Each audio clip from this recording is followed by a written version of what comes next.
Yo, what up guys, I'm Sammy and welcome back to the Soul Brothers channel, and this is my performance review of the Nike LeBron Soldier 14. So the Soldier line has finally changed. It's always had a strap, or for the most part, like most of his shoes in the Soldier line had a strap. This shoe does not have a strap at all, and in their tech specs they said it was like a fast fit system, which I was like, what's going on, because it looks like laces. And yeah, it's basically just a lacing system with a lace lock, which is you know what I'm saying. So this shoe is going for 140 bucks, which is pretty damn expensive, especially for the tech that you're getting. But I guess it is LeBron's shoe, so it does warrant like a higher price, I guess. But if you guys do want to cop, I'll leave a link in the description box. This is the only colorway available right now, and you can ID it if you would like, and there are some really cool ID options that you can do. But let's get it started off with the traction. So for the traction, the bite was no bueno. It wasn't that good, especially on like hard lateral movements. I would slide out a little bit. I mean, like if you're kind of just playing and you're going lightly, it's good, you know, and you're really not gonna slip out or anything. But then once you start going hard and you start doing really hard movements, then it does tend to slip out a little bit, and it wasn't that fun, you know. So just watch out for that. I was playing on outdoor court, by the way. Durability also is a no-no. I feel pretty bad because this wore out pretty damn quickly and I paid full price for this, so I'm pretty sad about that. The rubber is ripping off, it's fraying off like crazy. It's a super soft rubber too, so I don't know why they would do this. Nike, please give us a durable outsole, man. I'm sick of this super soft rubber that's not durable at all, you know? So yeah, I mean, traction was a little bit of a disappointment. Alright, as far as the heel to toe transition goes, it's pretty damn smooth, you know? You have a really nice curve shape here in the heel, which kind of reminds me of the 0.2, which is a good thing. And then the forefoot, you also have a nice curve shape. And then here in the forefoot area, you have a little bit of flex. I mean, I got to put a little bit more force into it, but you know, you still have a little bit of flex, which is good. So overall, has a nice smooth heel to toe transition. It does feel a little clunky in the heel because there is absolutely no heel compression, but this shape definitely does save that. Alright, moving on to the cushioning setup, and that is one of my favorite parts about this shoe. There's a very large forefoot zoom unit here, and I guess a large heel zoom unit as well. The heel zoom unit is bottom loaded, and the forefoot zoom unit is top loaded. The top loaded zoom unit in the forefoot feels insane. It's a large volume zoom unit. I feel like it literally covers the entire forefoot, besides I guess where your big toes are, right? So basically just right here. But that's still a pretty large volume zoom unit, and the zoom unit feels awesome. It's bouncy. My forefoot was digging into it, and even when I was like walking around, I could feel it, you know. So, and I didn't really have to break it in either, which is awesome. So I really like the forefoot zoom unit. But the heel is absolutely trash. It's weird though. They say it's like full length foam on the website. Like tech specs, it just says full length foam, right? But then if you look at the actual like tech specs on the shoe, because they have tech specs written on the shoe for some reason, it says here Cushlon, and it also tells you how big the zoom units are, which is kind of cool. But it says Cushlon, and it's definitely not Cushlon. It doesn't feel anything like Cushlon, especially just feeling with your fingers. So yeah, there's absolutely no compression. If you do heel strikes, it's gonna hurt. And the overall cushioning setup, it's not the best for court feel. You feel kind of high up off the ground, so it's a pretty good cushioning setup. I wish they would have done a little bit more in the heel, but I really like the forefoot zoom unit. All right, moving on to the materials. They're basically using like a woven material throughout the entire upper, and then here where the tongue's supposed to be, you have like a stretchier neoprene type of material. And here in the toe box, it's super thin. I'm very surprised at how thin it is. It doesn't even feel like there's an underlaying material, right? So super thin, minimal, it feels great on foot, and it conforms to your foot pretty well. It's not like stiff or like flimsy at all. So I really like that. You don't really have a lot of padding here in the tongue or ankle area besides this crazy Achilles pad. It's just one Achilles pad. It wraps around all the way from the side to the back of the heel to the other side, which is awesome. It improves lockdown and it feels great on the Achilles. And the overall upper like feels very minimal, and it's pretty surprising, especially for LeBron. So the overall materials are nice. And here where the tongue's supposed to be, like underneath the tongue, this blue part where the ventilation holes are, that's also a stretchy material. And once you put it on foot, it feels great. It kind of like stretches over your foot.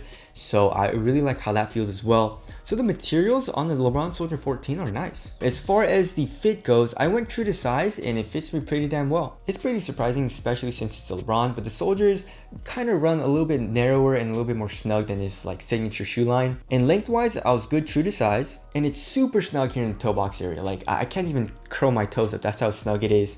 And not only that, but the material is so supportive, like doesn't stretch at all, which is a good thing. So that feels great and very snug in the toe box area. The width is also kind of narrow. So if you have a wide foot, just watch out for that. And you see this foam part right here? You see how much it comes up here in the forefoot area? It was actually hurting my foot.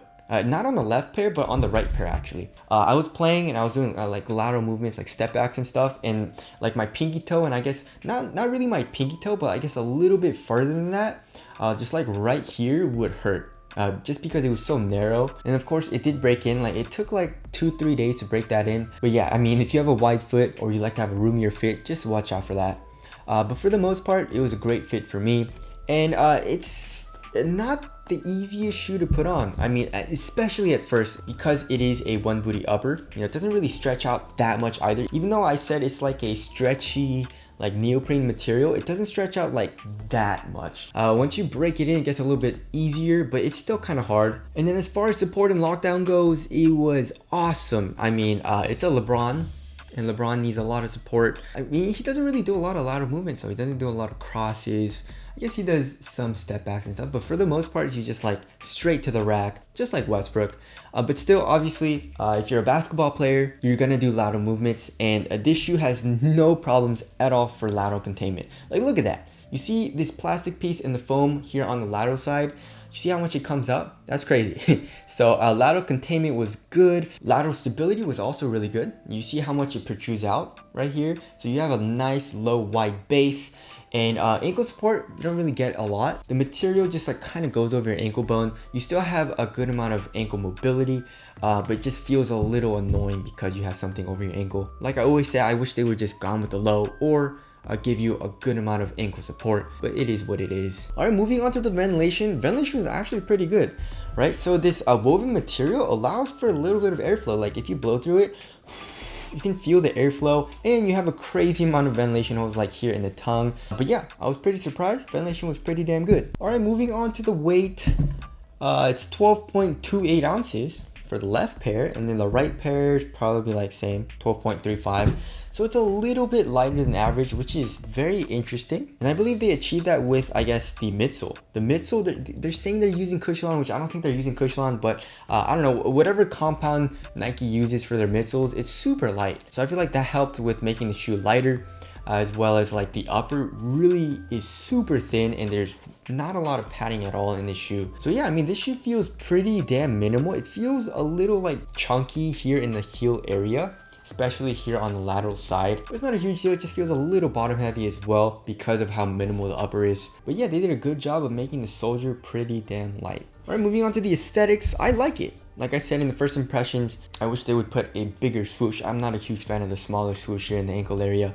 But other than that, the overall silhouette is pretty damn dope. I'm pretty excited for the colorways that are going to come out. So tell us what you guys think about the aesthetics down in the comment section below. Also, another thing I forgot to mention is the laces. The laces are annoying as shit, right? So especially here in the forefoot and midfoot area, like if you want to tighten here at all, I mean, I didn't really need to tighten it at all because the fit was so tight and so snug. So I just tightened the laces here near the ankle area, which wasn't a big deal for me. But I tried to tighten the laces here in the forefoot and midfoot area, and you kind of like have to put your fingers in there. It's annoying. I wish they wouldn't have done this. I just wish it was like more open here, you know? I don't know why they did that. And also, it comes with a lace lock, which is okay. You know, it makes it a little bit easier. So if you want to tighten the laces, you just go like this, tighten it up, and then you just tighten it up like that, and you're good to go. Just make sure to double knot because the laces don't stay tied down, probably due to the lace lock. So just make sure to double knot, or if you don't like the lace lock, you can just take it off and not use it. But yeah, the lacing system is trash. And because of that, I wish they would go back to straps. You know, maybe just have one strap here in the ankle, and I guess one here where the midfoot is. That was one annoying thing about the shoe. So wrapping things up, for 140 bucks, it's on the more expensive side of things, especially for the tech that you're getting. It was okay, you know. Definitely the support was there, material quality is nice, and that forefoot zoom in it was awesome. I liked it, but the traction wasn't that good. the lacing system I didn't really like, and the heel cushioning was ass. So if you think any of those things are gonna bother you, then don't get this shoe. And obviously my biggest issue with this shoe was the traction. I mean, it wasn't to the point where I was like slipping out like crazy like the Jordan 31. It was just a little bit of a slip out. Like if I did a hard lateral movement, it would just slip out a little bit, like a couple inches. So it wasn't the worst, but you know, I like to have really good traction, and it just didn't have really good traction. So it wasn't my favorite shoe to ball in. So I don't think this shoe is the best option for guards, because I mean, guards primarily need a lot of traction. But if you're a big dude, you go straight to the rack, or you like post up a lot, and you don't really need crazy traction. But I guess like the forefoot zoom is gonna be nice, and the support and all that is gonna be there, then by all means, go ahead and get the shoe. It just wasn't my type of shoe. But anyways, if you guys do want to get it, I'll leave a link in the description box. But that's it. Thank you guys for watching, and I'll see you guys in the next one.